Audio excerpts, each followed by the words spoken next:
What up, peeps? How's it going? Thought I'd jump on and do a little live Q&A with you guys as I'm getting my steps in. Sunday, November the 24th.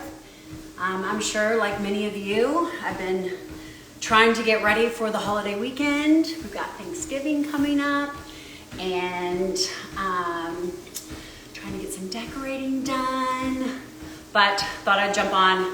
Always aiming for 10,000 steps a day. So I love my treadmill for that, especially in the winter time.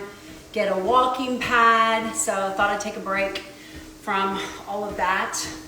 I've only gotten 3,000 steps a day, even though I feel like I've been on my feet all day, working, meal prepping, doing all the things. But while I was walking, I thought I'd answer any questions that you guys may have about your health and wellness. You know, we are rolling into the last part of 2024, which is always really crazy. I think for a lot of people, we feel overwhelmed with our health and wellness during this time of year. That we kind of have this, notion of, I haven't really made any progress or haven't done jack shit for the last year. Why should I start now? I'll wait until January. But today, any day is always a good day to get started. This week, I was talking in my stories, just kind of getting a feel for, what level of preparation do people use in getting ready for the week to come when it comes to your food choices. Are you meal prepping? Are you actively cooking things in the kitchen that you're going to be using throughout the week? Are you at least looking at your schedule, thinking about what activities you have, what's going on, what you're going to cook, going to the grocery store, kind of getting what you need. I was just interested in that. And the answers are kind of all over the board. A portion of you do meal prep on the weekends. A portion of you are winging it, but still cooking at home. I think that is one of the biggest shifts that you can make as you start to level up your health and wellness. Commit to cooking more at home. Even just coming home, boiling pasta, opening a jar of sauce, browning some ground beef, putting some bread in the oven. Your macros, the quality of your food, your nutrition is going to be so much better than if you go through Fazoli's and get the same exact meal. We have so much more control over how we cook our food, what food we buy, and what we're consuming when we make it at home. So that is such a great, just again, New Year's strategy. I'm going to be talking a lot about, getting ready for the New Year's. But committing to eating out less. I would say this past year, we as a family and me as a person, I've eaten out less than I have in my entire life. It got really out of control through COVID and just crazy life. And this year, that was just one of my things that I wanted to work on. Just, get home and cook. So that's a great strategy to implement.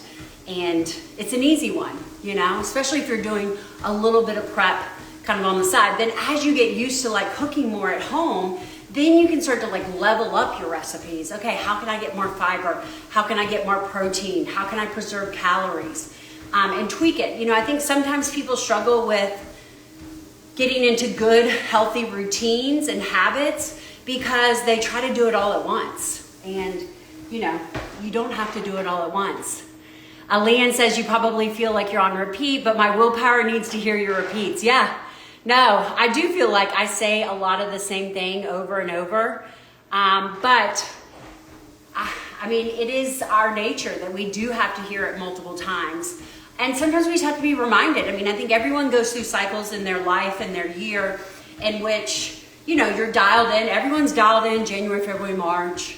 There's no easier time to be healthy than in January because everyone around you is trying to do the same thing. But then summer comes along, and then it's the rest of the year, we start to get lax on our habits. And that's why I think that, and this is something I really stress in my lean program, my signature program, which stands for Living Energized and Nourished, is that you really want to focus on adopting consistent habits, you know? Like, who cares what you eat for the next 365 days?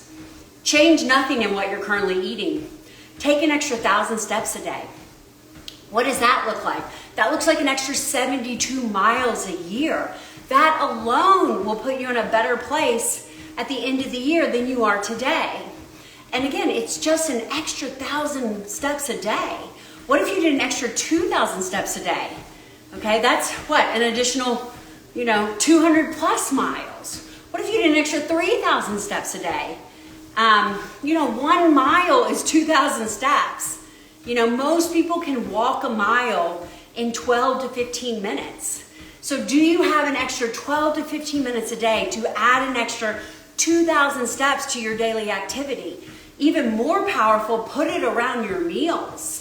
There's so much data that comes and shows out that, just taking a 10-minute walk after a meal improves your blood sugar response by 30%, which is huge.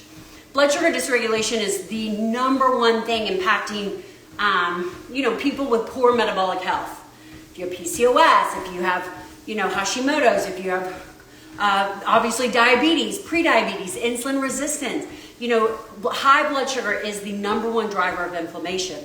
So there are so many minute things that you can do with your lifestyle that have nothing to do with what you eat that will positively impact how your body responds to what you eat. I actually chose to jump on the treadmill at this point because I just had 2 banana bread muffins that I made. So I had some, I had overripe bananas and decided to make some banana muffins, which are definitely, they have a ton of sugar in them. They're definitely probably spiking my blood sugar. But me taking this, 15 minutes to 20 minutes to maybe get in 4,000 steps will help offset that blood sugar response. Melissa says, I'm on Prolia and it makes me so achy. I have fragility, function of my tibia. Doctor put me on calcium and Prolia. I have osteopenia, not I've never heard of that drug. I don't know if you have a question, but I don't know what that drug is. When we talk about improving your bone health, okay, you want to improve your bone health? Wear a weighted vest. If you want to improve your bone health, rebound, jump, all right? Weight-bearing exercising is what improves your bone health the most. Most Americans are getting plenty of calcium. The other issue with osteoporosis, osteopenia in the United States is we actually get plenty of calcium. What we don't get is plenty of magnesium. 80% of the population is tragically magnesium deficient. Many of us are vitamin D deficient, not me, maybe you, many of you are vitamin D deficient, and we don't get enough vitamin K. And without magnesium, D, and K, it don't matter how much calcium you take, it is not going to go to your bone. And we know that the overconsumption of calcium, especially in the supplement form, in the presence of a magnesium and D deficiency, actually does more harm than good. And it's why I never recommend calcium supplements in my lean program. So in my 7-week lean program, you get a full supplement guide because everybody always asks about supplements. And I do a full live call on it. So every week in the lean program, I do a live training. And you can jump on live and we can interact one-on-one, or you can watch it on the replay. And I always get asked, my doctor told me to take calcium. I'm old, I need to take calcium. I have osteoporosis, I need to take calcium. I'm like, no, you don't. You need to optimize your magnesium. You need to get your RBC, your magnesium RBC above 6. You need to optimize your D. You need your D to be, 60 to 80 nanograms. You need to optimize your vitamin K before you think about a calcium supplement. So, and it's a spiral effect. You need to do weight-bearing exercises. You need to wear a weighted vest. You need to rebound. You need to jump. All of those things in order to improve your bone health. Melissa has all the questions. Improving diet and getting trainer, Rohil. I have also had one injection. I have no clue what this I'm not familiar with that drug, I'm sorry. What are you wearing on your back? So I've got a weighted vest. Let's talk about that. Weighted vest, I am wearing a 12-pound weighted vest. This is such a great strategy, especially for you, for people who are focused on, walking as their main source of activity. I'm always of the mindset something is better than nothing, so we all start somewhere. 90% of the population, 90% of people can walk, we can do that at the bare minimum. And so adding a weighted vest is just a great way to level up your walking, okay? It's gonna help your posture. And here's some tips about the weighted vest. So I've got a 12-pound weighted vest. You have to build yourself up, okay? If you typically walk 4 miles, you can't throw on a weighted vest and walk 4 miles. I mean, maybe a few of you can, but I couldn't. Because it just requires you to utilize muscles that your body's not used to utilizing. It requires you to use a lot of abdominal muscle. So if you're really weak in your abdominal area, then it's gonna put a lot of pressure on your back and your shoulders, and it's gonna hurt. So the best way to do it is to wear it for a short period of time, take it off. That's why it's nice to kind of ease into it on a treadmill. I can wear it for 5 minutes, take it off, walk for another 10 minutes, put it back on for 5 minutes, do that for a week, and then I can wear it for 8 minutes, take it off, So I will say that there is an adjustment if you've got a heavy one, okay? I feel like 12 pounds is a pretty good amount. I think if you get, which I wouldn't get like a 1 pound, 2 pound, I wouldn't get a 5 pound. Your pocketbook is more than that. So get something substantial, maybe 8, 10, 12 pounds, and then build your way into it. But it is a great way to kind of level up your walking. This is a form of rucking, and there's a lot of research that shows that rucking is really powerful for longevity. Rucking is just simply you walking, carrying heavy things. So, if you don't want to get fancy, get a backpack, put some weights in it, put some books in it. Our kids are rucking all day through school with their book bags.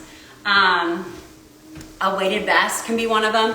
Another really powerful form of rucking is holding weights. I mean, again, most people don't walk around the block holding 10-pound dumbbells, but your grip strength is very much a factor of your longevity, okay? And I think I saw someone recently that said women should be able to hold half their body weight for 1 minute, okay? So I weigh about 140 pounds.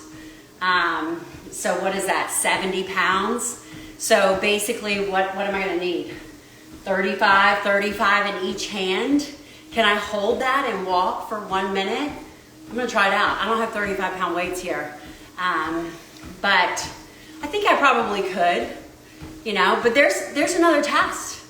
Could you hold half your weight and walk around for 1 minute? If not, something to work towards. Rucking can help that. I'm hoping if I increase inflammation with diet, aches will go away. I think she meant if you reduce inflammation, body pain will go away. Women over 40, you guys have to realize that a portion, if not a significant portion, of your aches and pains, specifically your joint issues, your frozen shoulders, your hip pains, is the reduction of your hormones. I cannot tell you guys, till I'm blue in the face, women over 40 must be looking into hormone replacement therapy, okay? If that is shocking to you, because you're like, wait a minute, I thought hormone replacement therapy was bad because it caused an increased risk of breast cancer, you've been under a rock for the past 12 months, because we now know the Menopausal Society has come out, everyone's come out and reanalyzed that data that was put out 2 decades ago, 3 decades ago, that radically changed the way that we take care of menopausal women, and said the data was flawed. Okay, there is no significant impact for most people. So whenever I hear women that are talking about like shoulder pains and, you know, joint pains and things like that, especially if you're 40 plus, girl, you've got to look into hormone replacement therapy. Okay, you've got to be looking at your estrogen, your progesterone, your testosterone. Okay, I recently started hormone replacement therapy. I'm 47 years old. I'm not menopausal. I have an IUD, so it's hard to say if I'm having a period, but I know that I have the signals of my cycle still. I'm not on estrogen because I don't need it at this point. My body's still producing that, but I have started progesterone and I have started testosterone therapy, and I just can't tell you how much better I feel.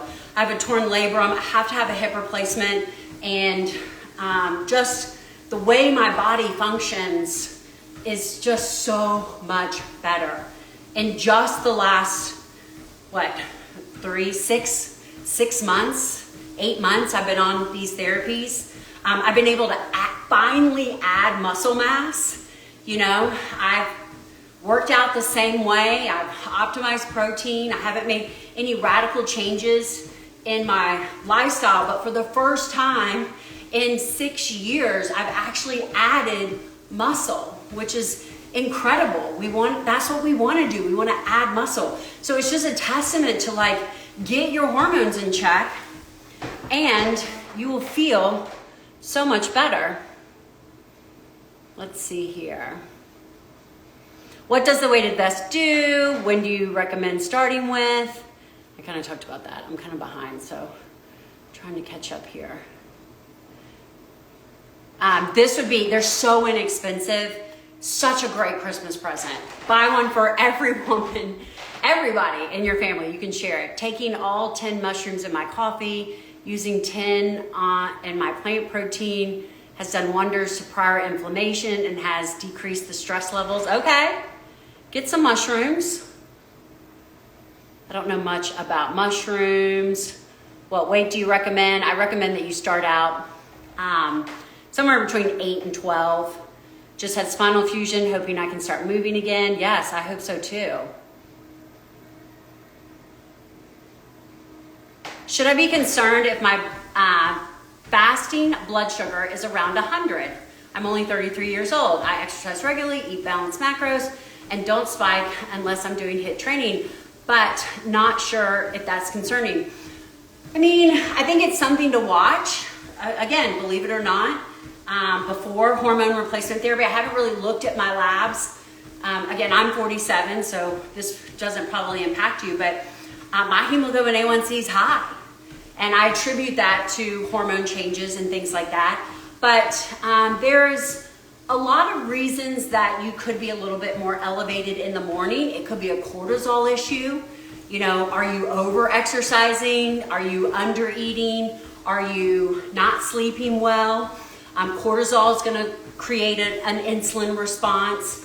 I actually just listened to something yesterday or this weekend that said, ultimately, looking at fasted blood sugar is less important than looking at your overall hemoglobin A1C.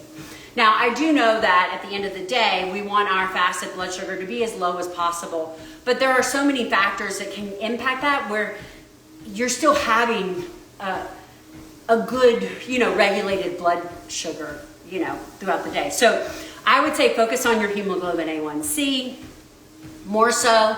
I would also look at a fasted insulin. It is a lab that most practitioners are not drawing, but it is the canary in the coal mine. It will predict your likelihood of being diabetic in 4 to 5 years. All right, and so I'm always just like, why are we not drawing this? So your hemoglobin A1C can be completely normal. Your fasted glucose can be completely normal. But if your fasted insulin is elevated, so 5 or less, well, I should say 8 or less is good, all right? Between 8 and 10, basically 8 or more is bad, okay? And the higher it is, the worse you are, you know? But basically what that says, let's say you get your fasted insulin drawn. Let me just say something about labs. I can't believe how many people, because in the lean program, I will help you, I will look through and help, you know, you to know what labs to draw and everything. And I can't believe how many people have their labs drawn unfasted. Like, please fast before your labs. There are so many labs in which you need to be fasted. And it's better to be fasted than to not be. Because if you're getting labs and you're not in a fasted state, there's so many labs that will be basically worthless. So I always say that, like, don't waste your time. Like, wait and come back the next morning and get your labs unfasted. But I totally forgot what train of thought I was on. I was talking about fasted insulin. But basically what that fasted insulin is saying is that based on your current lifestyle, the way in which you're eating, the way in which you're sleeping, the way in which you're drinking, the way in which you're moving your body, if it is above 10, you have a very high risk of being diabetic in 4 to 5 years if you do not change your lifestyle.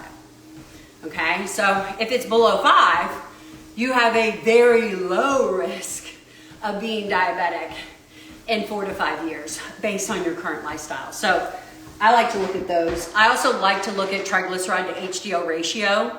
You always want your triglycerides to be very low, and you want your HDL to be over 60.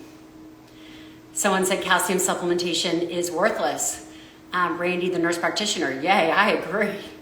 It is worthless. And again, from my understanding, it does more harm than good because the calcium has to go somewhere, and when it can't go into your bones because you don't have enough magnesium, D, and K, what it does is it clogs your arteries. It goes into your arteries. So it's not good. I just ordered a weighted vest. Can't wait to try it. Good for you. Sometimes having a snack before you go to bed can help your fasted blood sugar. It gives your pancreas something to do, like a small serving of cheese and crackers. That is true, okay? Sometimes it can make it worse, you know. You just have to kind of play around with it. Where can we get the vest you're wearing? In my bio, you can find my Amazon link, and I've got the one that I'm using linked in my bio, in my Amazon kit. Let's see.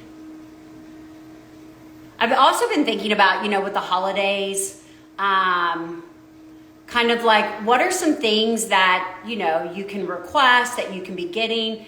I'm hoping to do a series. Again, I'm 47 years old. I'm a dietitian. I've been in the space of health and wellness, you know, since 2000, so 24, 25 plus years. And guys, I am just to the point in my journey where I am starting to look beyond potentially like the food I eat and the impact it has on my health. So I have this thing like over the next, my goals for next year are going to be to, you know, like I just replaced all my cookware. Like that would be a great, if you have cookware with scratches on it, ooh, it's got to go. It's got to go. I listened to an amazing podcast talking about forever chemicals and the impact it has on fertility, testosterone, you know, women, men, talking about like our children, you know, and as a mom, that's my concern now. Like, what am I doing to ensure that my daughter, if she wants to, will be able to bear children, that my son, if he wants to, will be able to have healthy testosterone, healthy sperm to, you know, create a child. And it's just amazing how much these forever chemicals that we're using in our everyday life have radically changed us as beings, and why our fertility rate is reducing. I mean, I saw a stat just the other day that says we're at a point where we are, in terms of our fertility rate, I swear to God, it said, we've hit the point where we can't even replace the population. Okay, and this other thing that I was listening to, check out my highlights on my main page under my podcast. Anytime I listen to a podcast and I'm like, oh my God, this is life-changing, I link it there. So if you're ever looking for like what podcast should I look for, it's on the most recent. But this podcast was talking about how testosterone rates in men in the United States have decreased 1% a year for the last 50 years. That is mind-boggling. So that means that the amount of testosterone that men had 50 years ago was double what our men have now. Let's talk about that, you know? It's crazy. So what I was trying to say is basically I want to change like the chemicals I clean my house with. I want to change the detergent. I want to get my daughter off, fragrance products. Good luck with a 16-year-old. She came down today and she had so much perfume on, or I don't know what. And I was like, you got to stop putting, because anything with a fragrance is, an endocrine disruptor. So everything you put on your skin, everything you inhale, the water in which you drink. So that's kind of like my goal for 2025 is just to start dialing in on some of that stuff. I changed my cutting boards. I got rid of all my plastic containers, changing out to glass. And it takes time, guys. It's an investment. You're going to spend money. And but if you do it a little at a time, it can be really powerful. Can you clarify what bone broth and breaking your fast? I sure can. So bone broth. So I love intermittent fasting. That is a strategy that we use in my lean program. I encourage my clients to fast for at least 12 hours every single day. When we look at traditional meal patterns, back in the day, prior to the first set of nutritional guidelines, we know that people had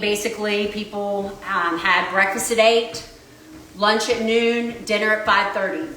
There was no snacking. All right. I remember, again, I'm 47. I remember coming home from school asking my mom for a snack, and she would say, no, you're going to ruin your dinner. And nowadays, it's like if we don't feed our kids every 2 hours, they're going to die. But then we get frustrated when we sit them down to chicken and broccoli and they don't want to eat it. But we forget that we gave them a bowl of goldfish an hour ago. So snacking is one of the worst things that you can be doing for your overall health. That's another thing, okay? Next year, 2025, take 1,000 steps a day. Next year, stop snacking. Focus on 3 meals a day, Focus on breakfast, lunch, and dinner, reducing your snacking. So anyway, when we look at basically our meal patterns for most of our existence, we were fasting for 12 to 14 hours. We didn't call it that, okay? We called it, we did. We called it break fast.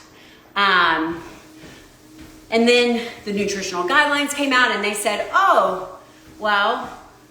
we know that eating has a metabolic response.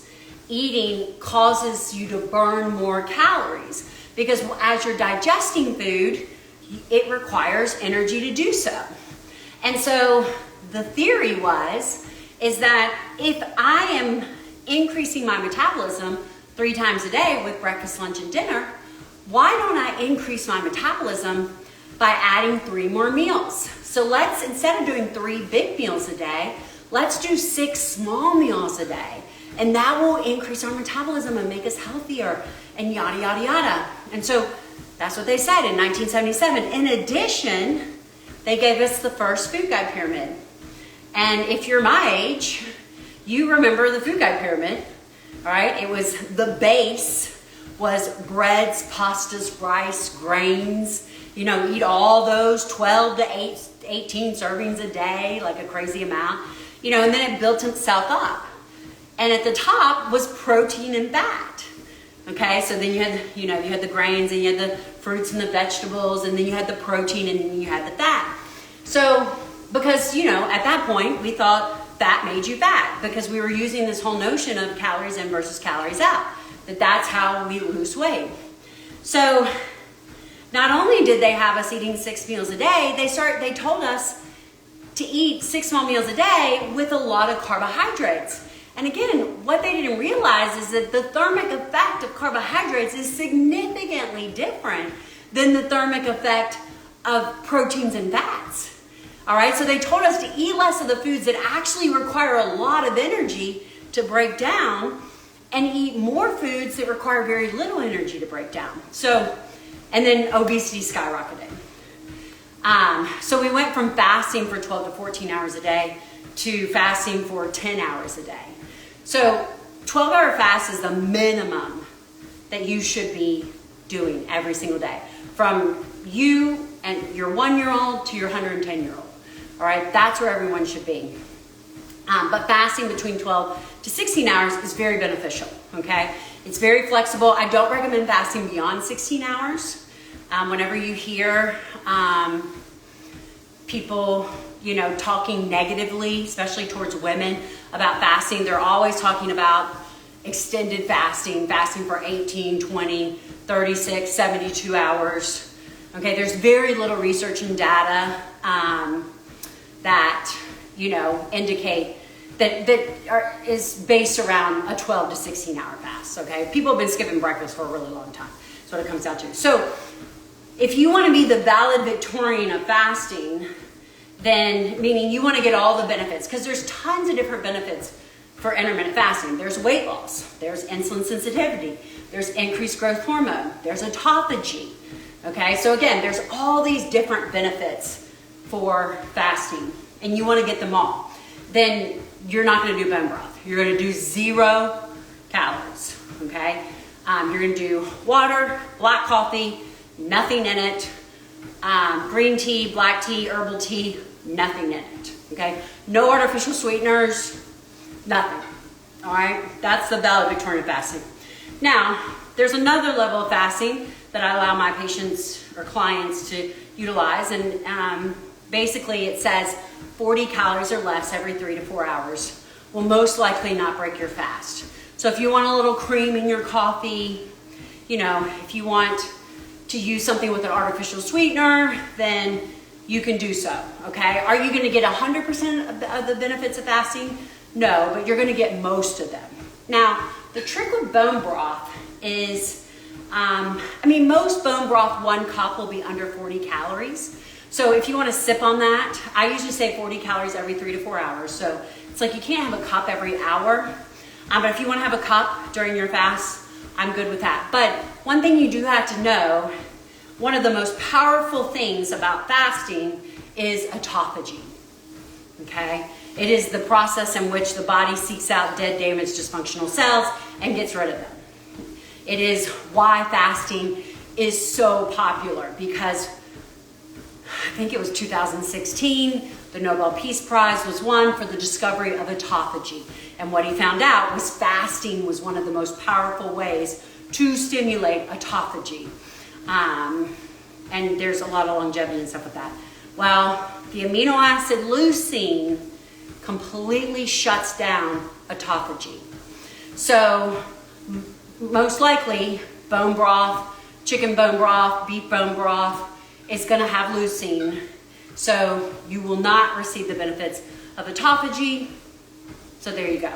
Anytime I'm doing an extended fast, because there is benefit in doing a 24, 36, 72 hour fast, once a month, quarterly, once a year, a lot of benefit of that. I will sip on bone broth, later in my fast, so that's kind of the spiel on bone broth. I'm trying to keep up with all the questions, but they just keep going by. Let me know if you have. I'm just going to go all the way to the end. Does diet soda screw up fasting? Artificial sweeteners, about 20% of the population will react to diet soda.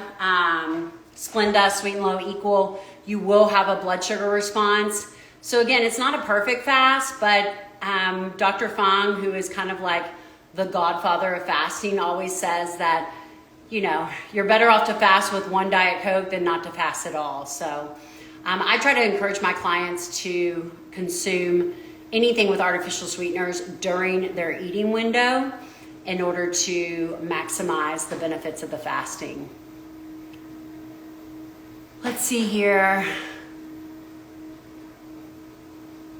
Someone says, I agree with everything you say, but as for infertility, we also don't have most people having children in their 20s, as was the case 50 years ago. Yeah, I mean, I agree with that. But again, infertility rates, I'm really talking about people that are actually trying to get pregnant, is skyrocketed in the last couple of decades.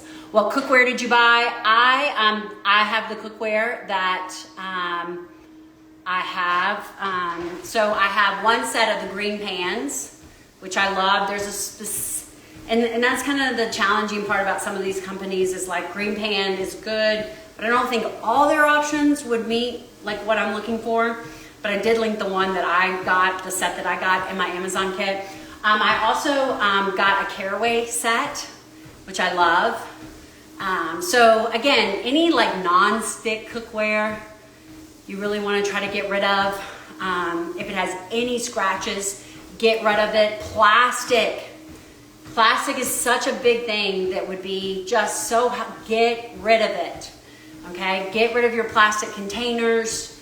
Do not put plastic in the microwave. This is something that I really hound on my kids. I'm like, do not put plastic in the microwave. It's so bad for you. Avoid plastic water bottles. So the more you can get away from plastic, the better, is another idea. All right, guys, any other questions? Let's see. Well, I am 5,000 steps in, so I guess I'll jump off. I did want to mention, again, Lean, my 7-week program. It's all online. It's a very high-touch program. I give you everything you need, all the recipes, all the meal plannings, how to start intermittent fasting. You get daily support and accountability from me and one other person on my team. If you're not checking in, if you're not participating, we're coming to find you. All the workouts you need. It's just such a comprehensive program. We are running our Black Friday specials this week, coming up this week. You can join any session in January or any session in December for the lowest possible price ever.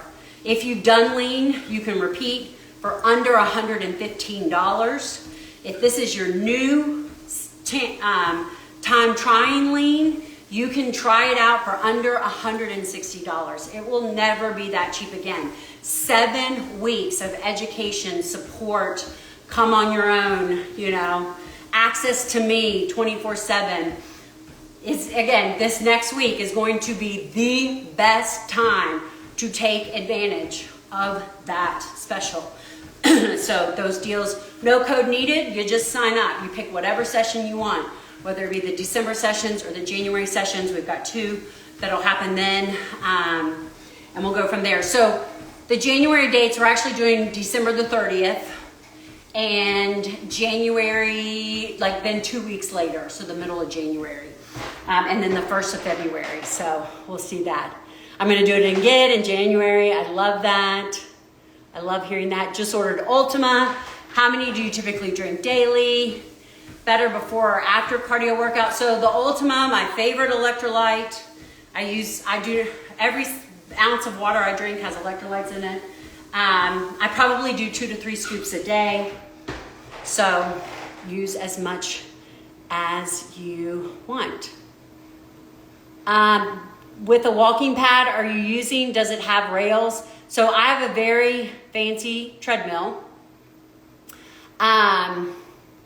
It's a NordiTrack and it has rails, and I just bought this board that I put on it, and this is where I work when I'm working. I started intermittent fasting again recently. I do shift work and adjusted 18/6 accordingly. Does it matter if you change your eating window around? No, that's what I love about fasting. It's totally flexible. You know, you can do 12 hours one day, you can do 16 hours the next, you can do, you know, 18 hours, 14 hours the next. I always aim for at least 12 hours a day. Yes, metal water bottles are going to be the best. Let's see. Now, you know, here I say I'm going to jump off, and then you guys ask all these great questions. Perfect. Yay. All right, guys. Yes, I would absolutely love to work with all of you, okay? And teach you that you're making it harder than it has to be. At the end of the day, that's what I always say. You are making it harder than it has to be. You are focused on the blade of grass versus the forest. If I get you focusing on the forest and not the blade of glass, then you're going to be so much better. More steps, more hydration, better macros, protein optimization, intermittent fasting, stop snacking, meal composition. What does your meal look like? Easy meal prep, core 4, your go-to recipes. Again, try to make it as simple as possible. So I'm going to be live every day this week. So if you see me live, jump on, send me your questions, and I'll see you then. Bye, guys. Woo.